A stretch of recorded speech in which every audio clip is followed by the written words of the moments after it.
Ladies and gentlemen, boys and girls, grab yourself a pen and a piece of paper or your nearest electronic device because class is about to start. I know you're somewhere, I'm trapped in my mind, girl. Hey y'all, so this is my second video, woo, and it's also my longest, okay? This video is over 10 minutes, and basically I'm just gonna be giving y'all some tips and tricks on how to start the semester. Even though it already started. But these tips are still useful. You can do them at any time, actually. I have a voiceover in it, but it's not the best quality because, well, I don't have proper mic equipment, so I had to record my voice in voice memo with my Apple headphones, so it's not the best quality. So please don't shoot me. I'm trying. But yeah, I'm really excited. I worked really hard on this one, and I hope that it can be useful to y'all. So yeah, I'll see y'all in my next video, okay? Bye! Alright y'all, so the first step to the semester glow up is planning and organizing. So this consists of figuring out your class schedule, you know the location and the time so that you are prepared and know where you need to go, what time you need to be there, and so you do not forget or mess anything up. Also getting any school supplies, you know, any textbooks. And then the next thing is planning and note-taking. So I'm going to show you a few planning and note-taking apps that I use. So this is Google Calendar. This is my Google Calendar. All you need is a Gmail account. So first I'm showing you my month perspective. This is just how I like to show it. You can also see other perspectives like the week, like I'm showing you right here.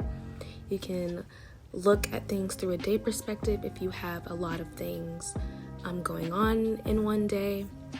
These are all the perspectives that you can look at it, but I just like to keep it on the month just because, I don't know, it's typical to look at a calendar from month view, and that's just how I like it.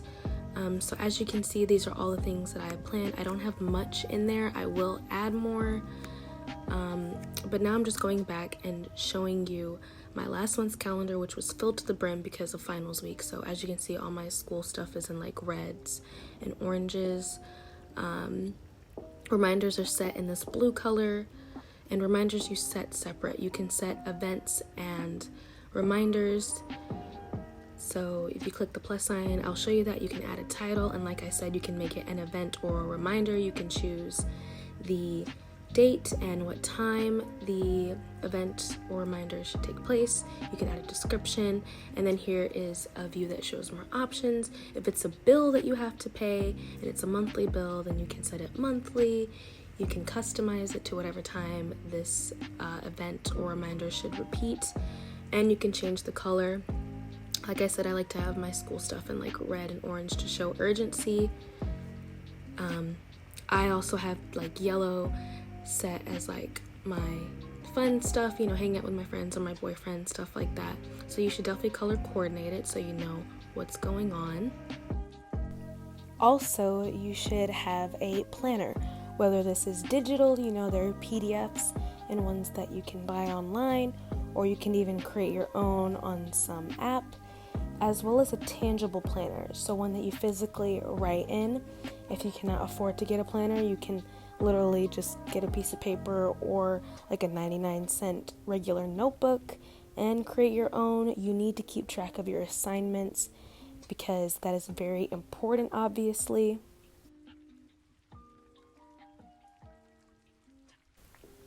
So I'm showing you Google Drive now. Obviously you'll need a Gmail in order to access it. So here I'm just showing you my Google Drive. I use this to create papers, and you create papers through Google Docs. I love using Google Drive for papers because I can look at it on my phone or whatever device. It has great syncing capabilities, and you can use it offline as well. So here I'm just titling a paper called Psych Paper just for an example. You can also use Google Sheets, which is like a spreadsheet. A typical college student doesn't really use this. I don't use this, but I do know that some people use it as like a studying method. Then there's also Google Slides. If you have speech class or presentation you need to do and you don't have like PowerPoint or Keynote or whatever, you can use Google Slides. And of course it's customizable. You can change the color and font and all that. You can also create folders. So I'm going to show you my folders. I have a college folder that has another folder inside called college classes, and inside that are many folders that are all my college classes so far. So right here I'm just showing you film history and analysis, and I'm showing you all of the papers that I've written in that class.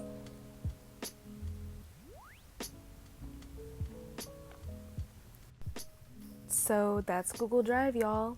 You can also access Google Calendar through this little hub icon, as well as your Gmail.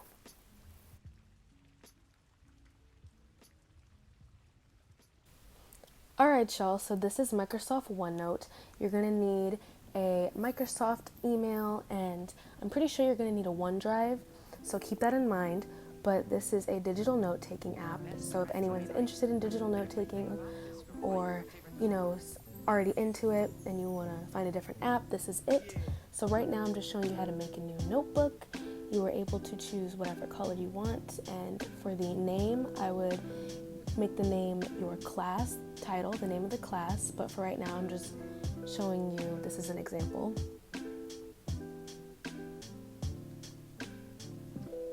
So this is what they call sections, and these sections are going to be your classes, and in your sections are going to be pages. So these pages are going to be your individual notes, and you can change the name to the class name.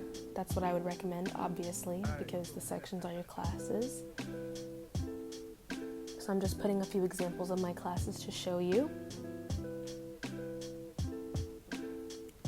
And I wouldn't go with the name lecture notes for the name of your notes. I would do like the chapter or whatever subject you're on, and I would recommend putting the date as well. So yeah, I was trying to be funny here, but I ended up spelling mitochondria wrong, so that's a fail. But we all know it's the powerhouse of the cell, y'all. Basic science. You can obviously change the font size and the type of font. You can also move that text box around wherever you want. OneNote is like a large canvas. You can do bullet points, number lists. To the right you can see you can do to do and important. And then you can also draw. This is perfect for people that have a tablet or an iPad or a touch surface. It's definitely harder to write on a laptop because a mouse cursor just isn't it. You need like a stylus or pen to really get good detailed notes. You can import files and pictures. If you're in a lecture, you can take pictures of the slides and put them in there. And you can record the lecture with audio recording. That's why I love OneNotes. You can also change the section color if you want to make it all pretty and coordinated. So yeah, y'all, that's pretty much OneNote. If you've used it, tell me if you like it. And if you try it out, tell me how you like it.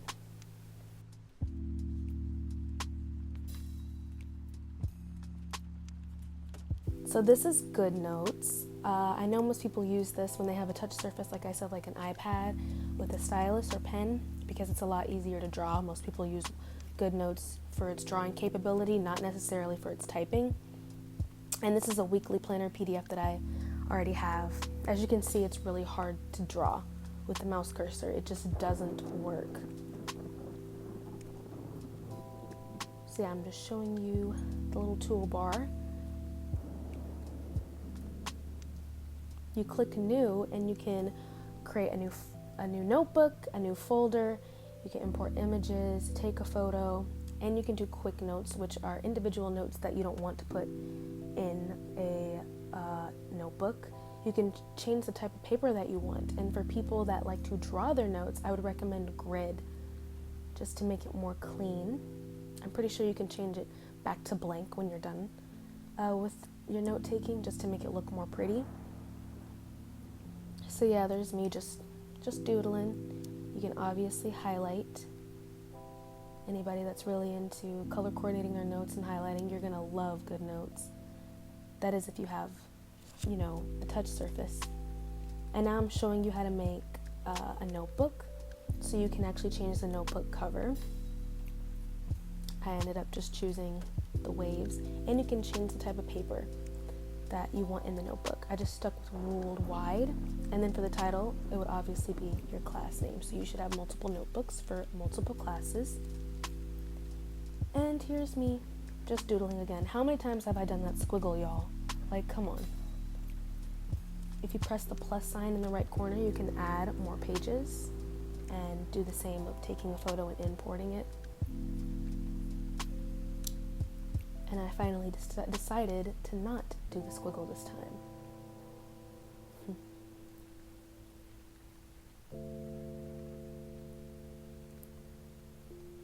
So yeah, y'all, that is GoodNotes. OneNote is free, while GoodNotes does cost money. So step 2 of the semester glow up is shopping and stocking up. And this is buying anything that you need for your dorm or apartment. I know it may seem like, why is that a step? Most of us do that anyway. Well, some people forget, you've been out of school for a month. Maybe you forget, what you're low on or what you ran out of. And so you go back to your place expecting to do laundry and you don't have any laundry detergent. It's just best if you first check all around your place, see what you're low on or ran out of, and then head to your store, your nearest Walmart or whatever, and picking up anything that you need. And if it's in your budget, I would recommend picking up 2 of everything, almost, toothpaste, toilet paper, so you don't have to keep going back to the store. I mean, as a college student, it's very annoying to have to keep going back to the store, especially if you don't have a car and you depend on, the bus or anything like that. It gets annoying. So I would just recommend going around, picking up what you need, and if you are able to, getting double. So yeah, it just makes you more prepared, and so you don't have to worry about it. Alright, so step 3 for the semester glow up is a fresh appearance, and what I mean by this is a new haircut or style, or maybe you just get your ends trimmed, new clothes. Not saying you have to go out and get a whole new wardrobe or buy a fresh new pair of shoes, but maybe a t-shirt or a bracelet or a ring, just something that'll, make you feel good, something new. Getting your nails done, whether you do them at home or get them done at the salon. Anything that's related to self-care, so a face mask, maybe you trim your eyebrows and tweeze them to clean them up. Maybe you wash your hair, you whiten your teeth, you take a bubble bath. Any self-care is also good to do. I'm not saying you have to do all these things to look better, because like you're hideous or something. That's not the point. It's just something that you do to make you look a little better, feel a little better. I know for me, when I have a new outfit or I get my hair done, I feel so much better, like my mood is lifted and I kind of feel excited to go to class. I don't know, maybe that's just me, but I would definitely recommend doing at least one of these things. Because I know it'll definitely help and really prepare you for the new semester. And finally, step 4 for the semester glow up, the most important. Guys, it doesn't matter if you do step 1, 2, or 3. If you do not do step 4, none of the previous steps mattered, okay? You need to be in a good mental state, all right? And what I mean by this is that you have to be positive, you have to feel content, you shouldn't feel negative or sad or angry. I mean, these are all valid emotions. We're going back to school and, we just had a long break and it's kind of like, whatever, I'm over this. But I mean, I'm telling you, like, you feel so much better when you put yourself out there. You know how people say go out there with a smile on your face? It really does make you feel better. At least I know for most people. So get in a good mental state, you guys. And the way that you do this is by relaxing. Maybe you meditate. If you are religious, you can pray. Maybe you just stand in the mirror and pep talk yourself like, yeah, you're going to make it to class. You're going to have a good semester. You're going to do awesome. You're going to make Dean's List, whatever it is to kind of get you in that positive mindset. And then last but not least is self-care. I already touched base on this one, but self-care also makes you feel better internally. So yeah, I would recommend doing any of these to get you in that good mental state. Okay, I'm telling you, it doesn't matter if you have a whole new awesome wardrobe and a new hairstyle or haircut, or you have all the school supplies that you want and need. That's not gonna matter. You need to be in a good mental state. You need to be in a positive mindset and just think about the good things that'll happen this semester. Know that you're gonna grow, know that you're gonna do well, know that you're here for a reason, not only just in college, but on this earth, y'all. You are here for a reason, okay? And I need you to try and get out of this slump, whatever it may take to do, like any of these things that are listed, or, going to hang out with friends, or going to talk to a counselor, or whatever it is. Just get yourself in that good mental state. If you're going to take anything from this video, you should definitely take step 4. Forget everything else, take step 4. But you should try to take all of them. All right, y'all. Well, I will see y'all another time. Have a good semester. Love y'all. Bye.